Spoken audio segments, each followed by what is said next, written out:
కూటమి ప్రభుత్వం ఒక వివాదాస్పద నిర్ణయం తీసుకుందని చెప్పి వైసీపీ వాళ్ళు అంటున్నారు. అది దేని గురించి అంటే రేషన్ వ్యాన్లు ఏవైతే ఉన్నాయో వైఎస్ఆర్సీపీ వాళ్ళు తీసుకొచ్చినియి. ఆ వ్యాన్లను మొత్తం కూడా ఆపు చేయడానికి వీళ్ళు నిర్ణయం తీసుకున్నారు. ఈ నెల నుంచి షాపుల దగ్గర యథావిధిగా ఇస్తున్నారు.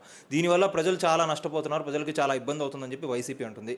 యాక్చువల్‌గా గ్రౌండ్ రియాలిటీలో ఎలా ఉందంటారు పరిస్థితి? నిజంగా మీరేదైతే కూటమి ప్రభుత్వం తీసుకున్న నిర్ణయం వల్ల ప్రజలు ఇబ్బంది పడుతున్నారని చెప్పి వైసీపీ ప్రభుత్వం వాళ్ళు అంటున్నారు. వైసీపీ పక్షం వాళ్ళు అంటున్నారు, మీరు అంటున్నారు. ఏ విధంగా ఇబ్బంది పడుతుందో నాకైతే అర్థం కావట్లేదు. అంటే మీరు చెప్పినట్టుగా ఇబ్బంది అంటే జనాలు రోడ్ల మీదకి వచ్చి మీరు ఎప్పుడైతే సైరన్లు వేస్తే అప్పుడు మీ దగ్గరికి వచ్చి రోడ్ల మీద నుంచొని మీరు నుంచోమన్నంతసేపు నుంచోబెట్టి మీరు ఇష్టం వచ్చిన టైంలో ఇస్తే ఆ రోజున అవకతవకలు లేవా, లేకపోతే ఆ రోజున ఇబ్బందులు లేవా?